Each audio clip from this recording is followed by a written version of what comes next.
जय श्री गणेश। नमस्कार। मैं आचार्य संजय द्विवेदी। मेरे समस्त प्रबुद्ध दर्शकों का मेरे चैनल पर हार्दिक स्वागत है।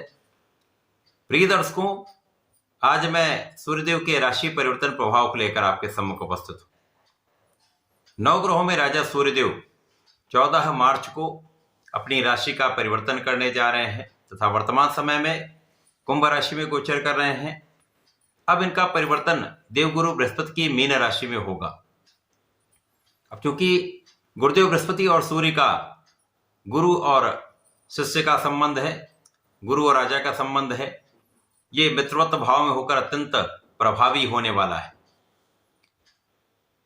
सूर्यदेव जब राशि परिवर्तन कर लेंगे तो वहां पर पहले से ही बुध, शुक्र और राहु का गोचर चल रहा है, जिसके कारण सूर्य पर ग्रहण लगेगा। अब नवग्रहों में राजा सूर्यदेव जब इन पर ग्रहण लगता तो समस्त राशि के जातकों पर इसका सीधा प्रभाव पड़ता है, क्योंकि सूर्यदेव इस जगत के संपूर्ण प्रकाश के स्रोत हैं, साक्षात देव हैं तथा इस जगत में सूर्य के आगमन के साथ ही प्राण का संचार हो जाता है। जब सूर्य पर ग्रहण लगेगा तो निश्चित रूप से समस्त जीव जगत पर इसका प्रभाव पड़ने वाला है। आज मैं मिथुन राशि के लिए सूर्य के इस राशि परिवर्तन का, 4 ग्रहों के योग का, इस 4 ग्रहों से बनने वाले लाभदायक योग का तथा राहु से बनने वाले दुष्प्रभावों का मिथुन राशि के जातकों पर किस प्रकार का प्रभाव प्राप्त होने वाला है, इस समय में किन भावों में वृद्धि होगी अथवा कहीं पर समस्या आ सकती है तो उसका क्या निराकरण है, संपूर्ण विश्लेषण मैं पूर्ण तरीके के साथ करने जा रहा हूं। प्रिय दर्शकों, इस राशिफल को आप अपने लग्न तथा राशि दोनों के अनुसार देख सकते हैं। मिथुन राशि बुध की राशि है। बुध और सूर्य का अतिमित्र का भाव है। सूर्य का जो गोचर होगा वो भी बुध के साथ में ही होगा। जब मिथुन राशि के लिए सूर्यदेव पराक्रमेश होकर कर्म भाव में गोचर करेंगे। कुंडली का कर्म भाव जो अत्यंत श्रेष्ठ भाव है, केंद्र का भाव है, जहां पर समस्त ग्रहों का प्रभाव कई गुना बढ़ जाता है। सूर्यदेव यहां पर बुध के साथ बुधादित्य योग बनाएंगे। सूर्यदेव स्वयं यहां पर महाबली होंगे, परंतु ग्रहण में होंगे। सूर्य का बुधादित्य योग बुध के साथ, रवि शुक्र योग शुक्र के साथ, परंतु राहु से ग्रसित होकर ग्रहण दोष, जड़ दोष तथा असाध्य योग यहां पर बन रहा है, जिसके कारण कहीं ना कहीं कुछ समस्याएं भी अवश्य होंगी। इस पूरे समय में जब सूर्य का ये परिवर्तन हुआ है, इस पूरे समय में बहुत कुछ नकारात्मकता नहीं प्राप्त होगी, परंतु जब सूर्य का परिवर्तन होगा, सूर्य जब मीन राशि में जाएंगे तो जब सूर्य और राहु एक दूसरे के सामने होंगे तो सर्वाधिक नकारात्मक प्रभाव तभी ही प्राप्त होने वाला है। ये लगभग 10 से 14 दिन का समय होगा। उसके पश्चात सूर्य कुछ विशेष लाभ भी देने जा रहे हैं।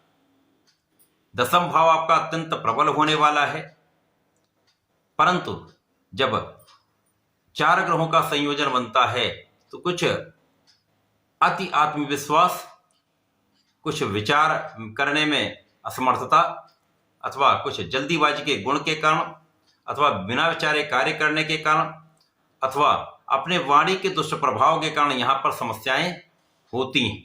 पूरे समय में तो नहीं, परंतु प्रारंभिक समय में जब सूर्य राहु के साथ पूर्ण रूप से ग्रहण दोष में होंगे तो इस समय में बहुत अच्छा पराक्रम आप नहीं कर पाएंगे।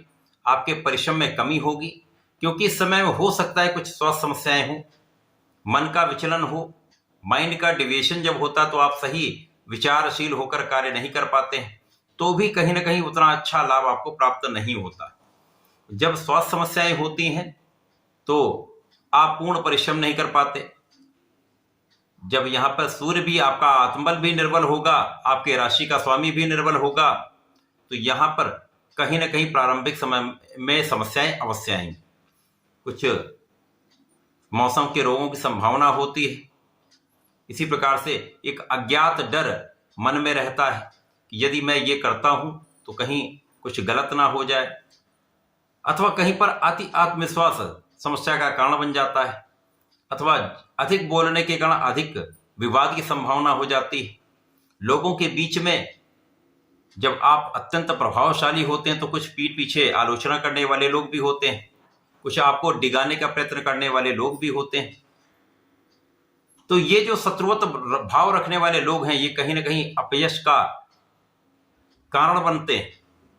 तो यहां पर आपको बहुत विचारशील होकर कार्य करना चाहिए, आपको बहुत विचारशील होकर किसी निर्णय पर पहुंचना चाहिए।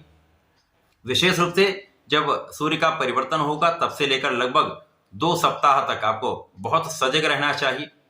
अज्ञात शत्रु कहीं ना कहीं कष्ट का, समस्या का कारण बन सकते हैं। लोगों के बीच में आप कुछ भी ऐसा विवाद ना करें जिससे समस्या हो। जनता से संबंधित कार्यों में है, शासन प्रशासन में है अथवा राजनीति में, तो विशेष रूप से आपको सावधान रहना चाहिए। इसी प्रकार से यदि वाणी से संबंधित कार्य में है, ज्ञान से संबंधित कार्यों में है, तो बहुत विचारशील होकर आपको इस समय में रहना चाहिए, बहुत सोच विचार कर आपको निर्णय लेने चाहिए, तभी आगे आपको बढ़ना चाहिए। यदि 15 दिन के 14 दिन के पश्चात सूर्य की स्थिति अत्यंत प्रबल हो जाएगी तो आपको बुधादित्य योग का लाभ भी मिलेगा, रवि शुक्र योग का लाभ भी मिलेगा, जिससे आपके ज्ञान के भाव में विशिष्टता आ जाएगी। शिक्षा के क्षेत्र में आप अच्छा लाभ ले पाएंगे। संतान पक्ष भी बलवान रहेगा, संतान से आपको सुख भी मिलेगा। इसी प्रकार से इस समय अच्छे मित्रों का सहयोग मिलेगा, आप अपना संपूर्ण परिश्रम कर पाएंगे, जिससे आपके कर्म क्षेत्र में प्रबलता निश्चित रूप से आएगी। क्योंकि सूर्यदेव यहाँ पर दिग्बली होते हैं, तो दिग्बल जब प्राप्त हो जाता तो आपको उस क्षेत्र की संपूर्ण जितनी भी अच्छी चीजें हैं, जितना भी एडवांटेज है, जितना भी गुण है, वो प्राप्त होने लगता है। तो कर्म क्षेत्र की विशेषताएं आपके लिए विशेष रूप से लाभकारी होंगी। आपका जो ज्ञान है, आपकी जो बुद्धि का बल है, आपके कैलकुलेशन की जो शक्ति है, वो आपके लिए आपके कार्य क्षेत्र में आपको सफलता देने वाली। इस समय में आपके सुख साधन बढ़ेंगे, सुख साधन का आप लाभ लेंगे। परंतु इस समय में जब तक सूर्य और बुध यहां पर राहु से पीड़ित हैं, इस समय में कोई बड़ी संपत्ति लेने से बचें, कोई बड़ा डील करने से बचें, बड़े इन्वेस्टमेंट से बचें, व्यापारिक क्षेत्र में बड़े विस्तार से बचें। यदि आप सोच विचार के इसमें आप काम कर लेते हैं तो समस्याएं कम से कम होंगी। क्योंकि राहु का जब सूर्य के साथ संयोजन बनता है, जब ये बलवान दोनों स्थिति में होंगे, तो जब ये दोनों अच्छी स्थितियों में बलवान हो जाएंगे तो आपको विशेष रूप से राजनीति में बड़ा लाभ देते हैं, आपका कूटनीतिक भाव प्रबल कर देते हैं, शासन प्रशासन से लाभ दे देते हैं। वहां पर भी आपको लाभ मिल जाता है जहां आपको आशा नहीं होती। परंतु जब तक ये एक दूसरे से अत्यधिक पास में होंगे, वहां पर समस्या निश्चित रूप से होगी। तो यहां पर मनोबल कम हो सकता है, अथवा यहां पर विवाद की संभावना बढ़ जाती है, अथवा कहीं ना कहीं शासन प्रशासन से या प्रशासनिक सेवाओं में आप हैं, वहां पर सरकार से कुछ समस्याएं उत्पन्न हो जाती। विशेष रूप से जो लोग नौकरी कर रहे हैं, वहां पर उच्चाधिकारियों से या उनके मैनेजमेंट से समस्या अवश्य होती है।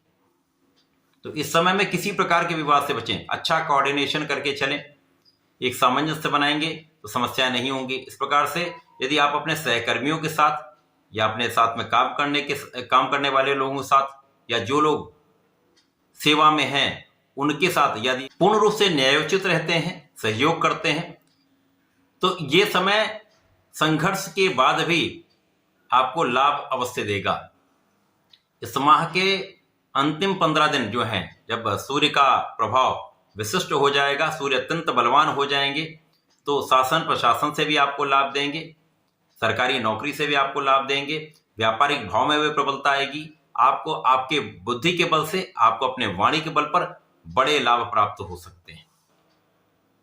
तो ये समय, प्रारंभिक समय बहुत ध्यान देने वाला है, सावधान रहने का है, सोच विचार कर कार्य करने वाला है। लेकिन बाद का समय आपको अत्यधिक सहयोग करने वाला होगा, आपको लाभ दिलाने वाला होगा। केवल इस समय में समझदारी से कार्य लेना है, पूर्ण रूप से संतुलित रहना है, अपने बुद्धि के बल को, अपने मानसिक बल को श्रेष्ठ रखना है, पूर्ण आत्मबल के साथ आपको आगे बढ़ना है, तो समस्याएं कम से कम होंगी, लाभ आपका बढ़ता जाएगा। इस पूरे समय में आपको गणपति जी की आराधना करनी चाहिए, राहु को यदि बैलेंस करना है तो गणपति जी की आराधना करें। प्रत्येक दिन ओम गंग गणपतये नमः का जप करें। प्रत्येक बुधवार को गणपति जी को पीले पुष्प का अर्पण करें, पीले भोग का अर्पण करें तथा संकट नाशन गणेशोत्तम का पाठ करें, विशेष लाभ प्राप्त होंगे। तो ऐसा करके इस समय का उपयोग करके लाभ ले सकते हैं। लाभ लें। धन्यवाद। नमस्कार।